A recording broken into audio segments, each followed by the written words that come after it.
République du Cameroun, ici c'est Humanitarian Télévision. Madame, Monsieur, bonsoir et bienvenue à Face au Président. En posture d'invité face au Président ce soir, j'ai nommé Guimatol Clément Chris, président national du Conseil national des appelés du service civique du Cameroun, en abrégé CNASCC. Monsieur, bonsoir et bienvenue à Face au Président. Bonsoir, Monsieur Bella. C'est moi qui vous remercie de nous avoir conviés. Alors, vous avez accepté, vous adressez au président de la République. Nous déduisons que vous êtes venu avec une liste de doléances ou voire des propositions relatives à l'amélioration des tâches herculiennes qui vous sont assignées, notamment redynamiser la jeunesse, lui inculquer des valeurs patriotiques. C'est bien cela, président? Bien sûr, c'est là notre vocation en tant que appelés du service civique. Nous devons impacter positivement notre environnement immédiat dans la promotion, et ceci dans les faits, des valeurs civiques, patriotiques et d'intégration nationale.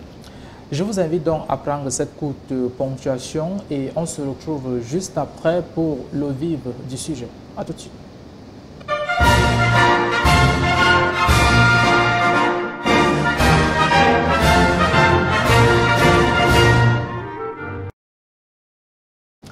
Une fois encore, bonsoir chez vous à la maison, vous qui nous regardez. Nous émettons depuis le canal 32 du bouquet écrit en ligne sur TNT et sur application Humanitarian TV, HTV, application à partir des tablettes mobiles.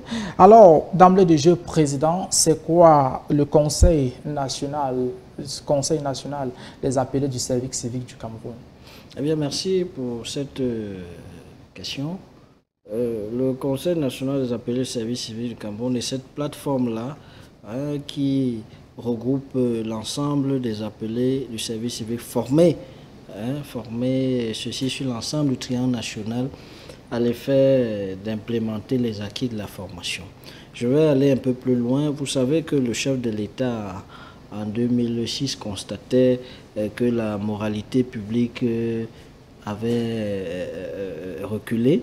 Il a donc non seulement exhorté les leaders religieux et davantage les populations au retour aux bonnes habitudes républicaines, mais lui-même est passé dans les faits. Après que l'Assemblée nationale en 2008 ait autorisé donc le chef de l'État à réactiver le service civique, c'est en 2010 qu'il prend un acte, le décret présidentiel numéro 384 du 23 décembre 2010 portant réactivation du service civique au travers de l'Agence du service civique national de participation au développement, dont les missions sont entre autres la mobilisation des jeunes, mais davantage la formation des jeunes aux valeurs républicaines, patriotiques et d'intégration nationale, mieux au réarmement moral, parce que vous savez, après le constat du chef de l'État, il fallait que les jeunes soient réarmés moralement pour pouvoir mieux se comporter en société et même aspirer à mieux diriger notre pays. Vous savez que pour le chef de l'État, la jeunesse est la richesse la plus précieuse sur laquelle il faut compter pour pérenniser notre État-nation, le Cameroun. Il fallait donc que ces jeunes-là, du moins ces futurs dirigeants, soient réarmés moralement pour que ceux-ci ne coulent pas le bateau Cameroun lorsqu'ils auraient à prendre les choses en main. Alors aujourd'hui, qui est appelé du service civique national au Cameroun, c'est un jeune comme moi, c'est un jeune comme celui qui vit dans une agglomération reculée, c'est tout citoyen qui est membre du service civique, du conseil. Pour être appelé, il faut être un jeune déjà. Il faut être un jeune âgé entre 17 et 21 ans lorsqu'on va à la formation. Lorsqu'on est mobilisé pour être aspirant, on va à la formation dans des centres réglementés où on est initié aux valeurs républicaines là-bas. Il faut donc être âgé entre 17 et 21 ans. Et maintenant, au sortir de cette formation-là, nous implémentons dans le cadre du Conseil national des appelés du service civique du Cameroun, nous implémentons les acquis de la formation et ceci dans les faits. Et vous savez que au départ, moi je suis en 2015, quand nous y allions, nous étions 6 000 sur l'ensemble du triangle national, à raison de 600 par région. Et on était sélectionnés parce que ce sont les gouverneurs des régions qui sont les présidents de commission de sélection.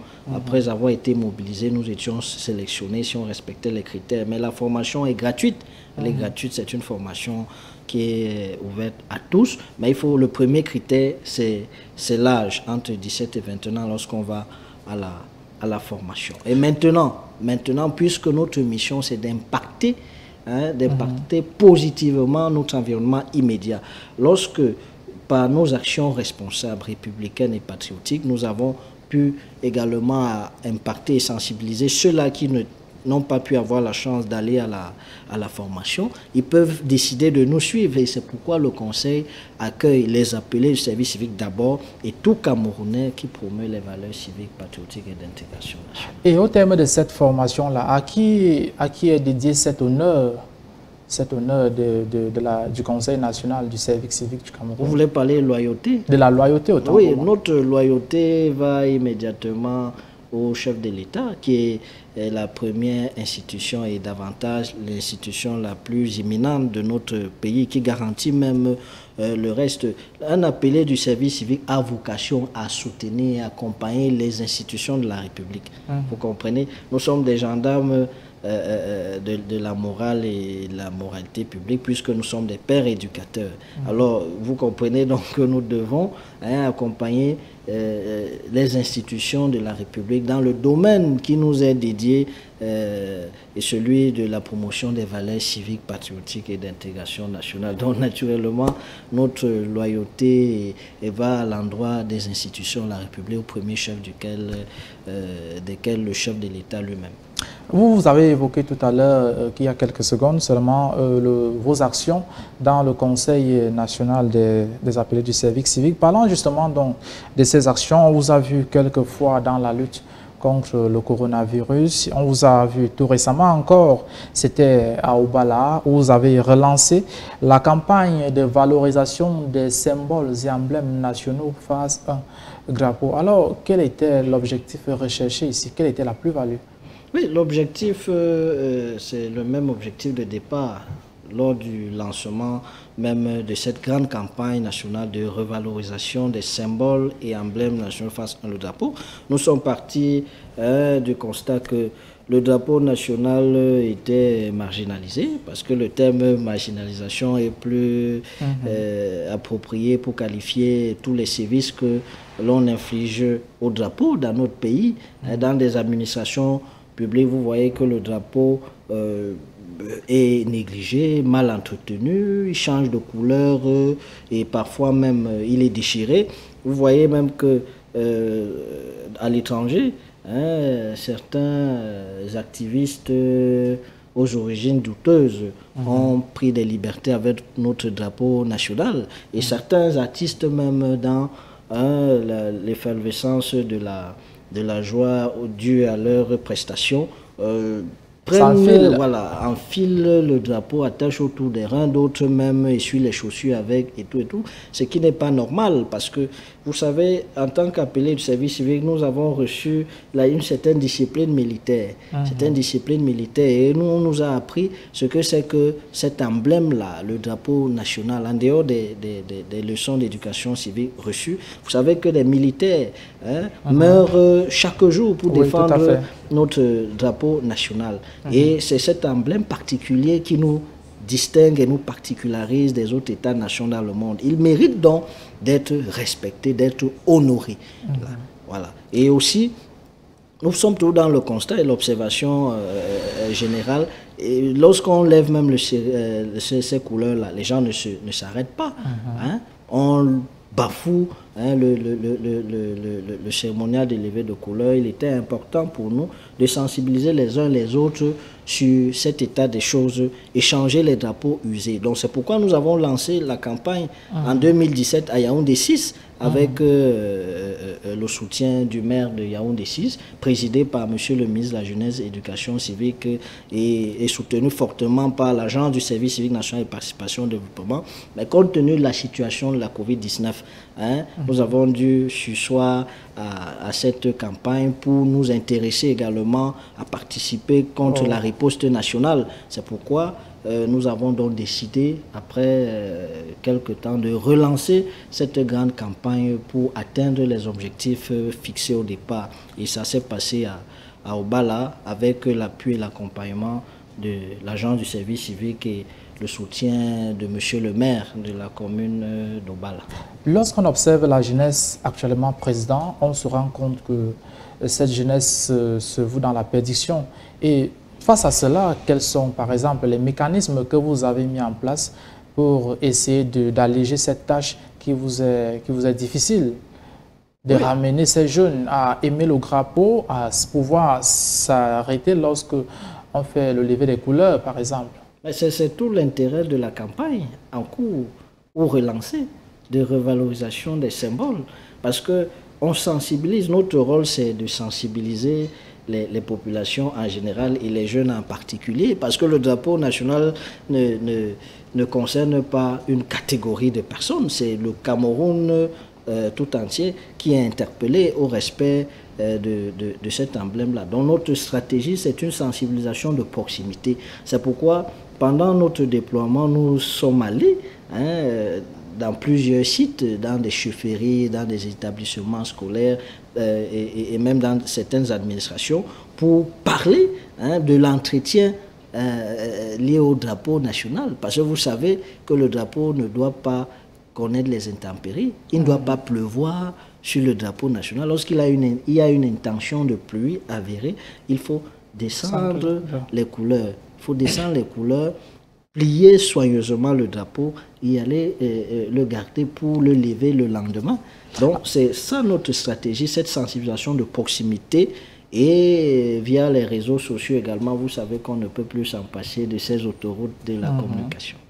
Alors, face au président, aujourd'hui, est-ce que vous pouvez affirmer que le président de la République vous a doté votre organe des moyens consistants pour conduire cette tâche herculéenne que vous avez sous la main? Oui, vous savez, le président de la République est conscient du combat que nous menons. Et lui-même, le premier moyen, c'était celui de la formation. Déjà, la création, la réactivation de l'agent du service civique.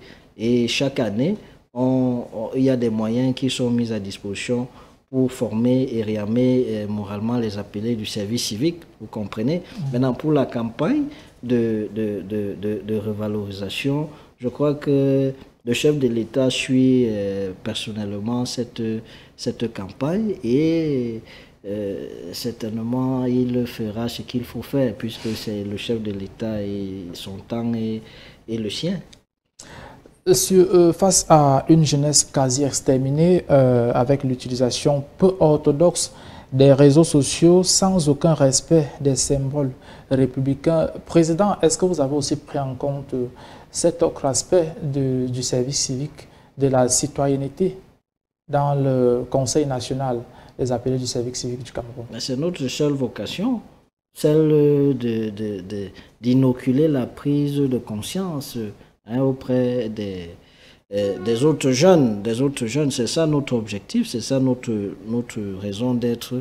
Et c'est pourquoi on vous a dit qu'en tant que père éducateur, notre premier objectif, c'est d'impacter positivement notre environnement immédiat.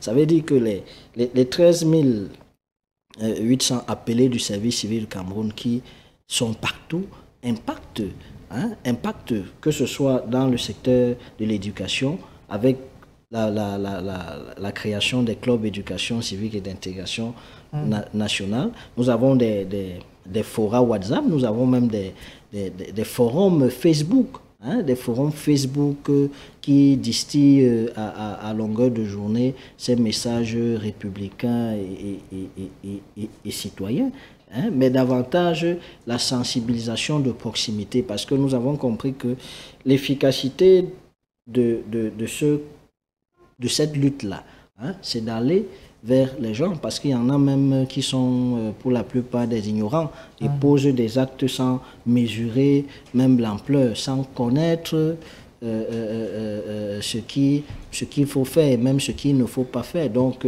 nous partons avec l'évangile de la citoyenneté pour les affranchir, hein, des ténèbres de l'ignorance qui pourraient éventuellement les conduire dans la pratique des actes civiques.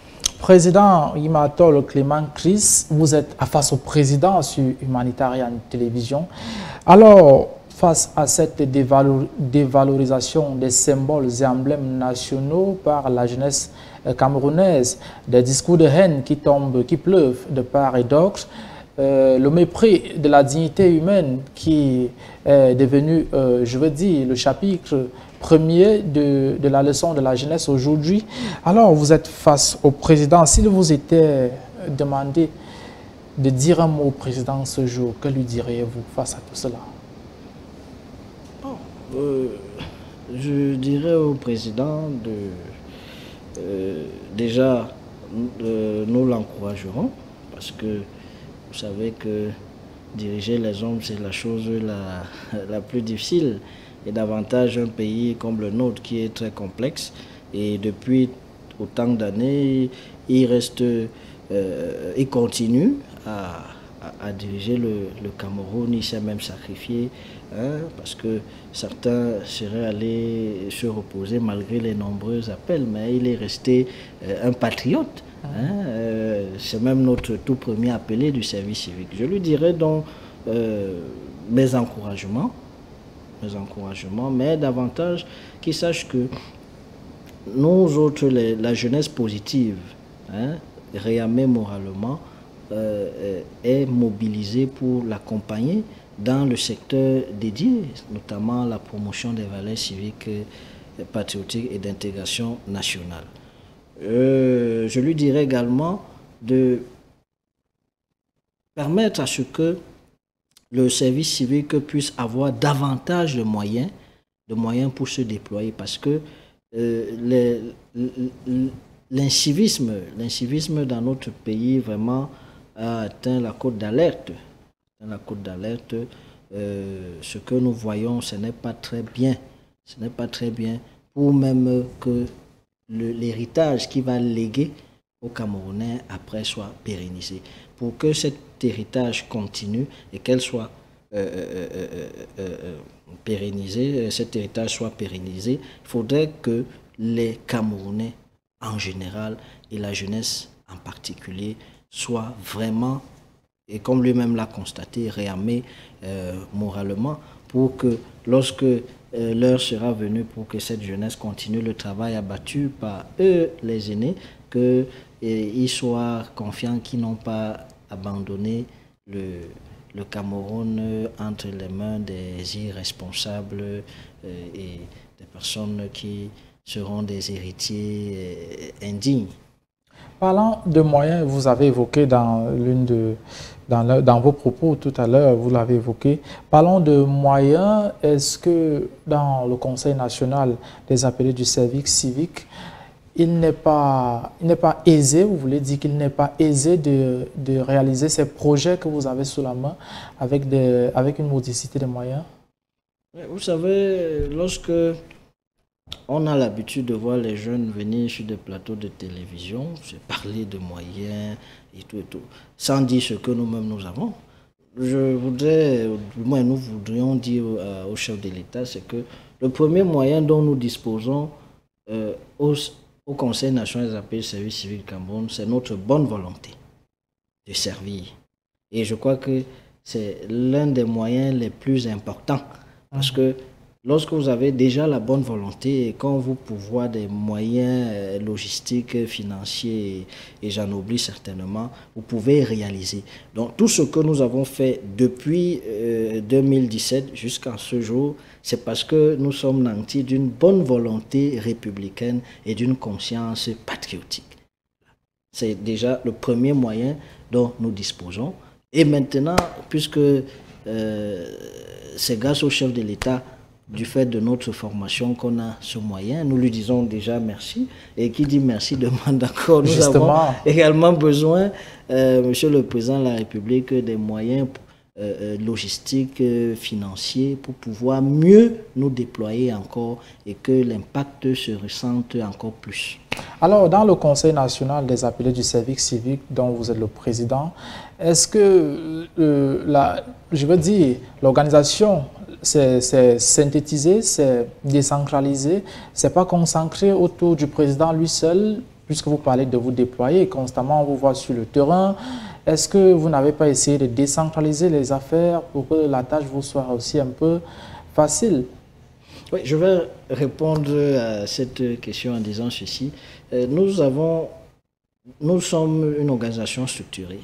Il y a le bureau national qui a une quinzaine de membres. Il y a des présidents régionaux sur l'ensemble du triangle. Il y a des présidents départementaux. Il y a des présidents communaux, vous comprenez, et des organes spécialisés. Sauf que notre pertinence est sur le terrain. C'est pourquoi vous me voyez souvent tronquer les costumes, cravates aux chasubles et polo pour descendre sur le terrain de l'action. Parce que c'est là-bas qu'on doit nous juger. Ce n'est pas important le costume, cravate. Et nous sommes davantage, nous avons la vocation, vous savez, les généraux israéliens, ce sont des généraux exceptionnels. Ils sont devant et les troupes les suivent. Ils ne sont pas derrière, ils envoient les troupes. C'est pourquoi vous me voyez toujours sur le terrain, parce qu'il faut montrer l'exemple, tant qu'on a encore un peu de force là, montrer l'exemple à nos membres, à nos collègues appelés du service civique. Et pour avoir les bons résultats, il faut être vous-même sur le terrain. C'est pourquoi vous nous voyez tous sur le terrain. Mais cela n'empêche pas que la campagne se poursuive, je dis bien sur l'ensemble du triangle national, parce que nos représentations sont activement sur le terrain. Il faudrait peut-être consulter nos pages Facebook, vous allez voir. Nous sommes bientôt à la dernière dorsale de cette émission, de cet entretien avec vous, Président.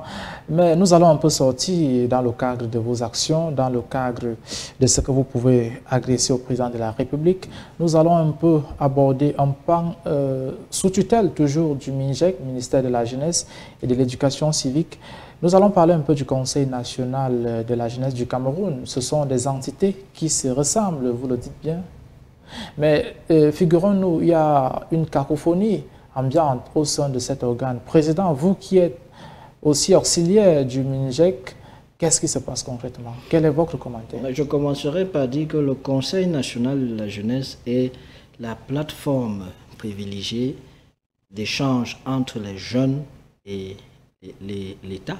Donc, ce qui représente la jeunesse, c'est le CNJC. Nous autres, nous sommes dans le couloir de la promotion des valeurs civiques, patriotiques et d'intégration nationale. C'est pourquoi vous voyez ministère de la jeunesse et de l'éducation civique. Et nos deux structures mettent en équilibre le ministère de la jeunesse et de l'éducation civique. Mais les représentants formels du CNJC, de la jeunesse, autant pour moi, c'est le CNJC. Par rapport à la cacophonie, bon, la cacophonie, c'est pas peut-être le mot dédié ou même qu'il faudrait mettre là. Nous constatons qu'il y a quelqu'un qui est membre de l'Assemblée générale, délégué, d'après ce qu'il dit, qui s'est autoproclamé président de l'Assemblée générale, qui a tenu entre guillemets, et d'après c'est dit, une assemblée générale virtuelle, et il a décidé de dissoudre les instances formelles et légitimement élues que nous connaissons, au prétexte que le mandat est fini, sauf que c'est la tutelle qui doit encadrer le processus. Donc c'est pour dire que ce n'est pas une très bonne publicité pour les jeunes. Comprenez? Parce que nous autres, en tant que service civique, on ne peut pas encourager justement cette cacophonie ou ce désordre, parce que ça sape non seulement les efforts que des jeunes, que nous autres, comme nous autres et beaucoup d'autres, faisons sur le terrain pour montrer à nos aînés que nous sommes responsables et sérieux et que nous pouvons les remplacer valablement plus tard. Mais ce genre de comportement montre que nous ne sommes pas la jeunesse n'est pas responsable, elle n'est pas sérieuse et tout et tout. C'est comme s'ils veulent amener dans le CNJC ce qui se passe du côté du football et nous ne voulons pas... C'est compris. Nous sommes donc, comme je vous l'ai dit, nous sommes donc presque au terme de cette émission, de cet entretien avec vous, Président. En un seul mot, qu'est-ce que vous pouvez dire pour conclure au Président de la République à qui vous étiez en face? Je dirais au chef de l'État, tout en l'encourageant toujours à demeurer ce grand patriote qu'il est et qui inspire beaucoup de générations, que ce soit au Cameroun et même hors de nos frontières, que le Conseil national des appelés du service civique du Cameroun soutient sa politique de réarmement moral et que nous serons toujours sur le terrain pour l'accompagner dans ce domaine dédié là, et que nous avons besoin, au-delà de nos moyens que j'ai précisé ici, notre bonne volonté, nous avons désormais besoin d'un accompagnement logistique et financier pour mieux nous déployer, et ceci dans les faits. Nous savons donc que vos doléances et vos propositions passeront comme des lettres à la poste au chef de l'État, le président de la République, à qui vous étiez en face ce jour. Mesdames, Messieurs, c'est toujours avec déférence et redevance que nous saluons encore votre inconditionnelle fidélité renouvelée de votre attention. Merci, restez en compagnie de nos programmes sur Humanitarian Télévision. Bonsoir.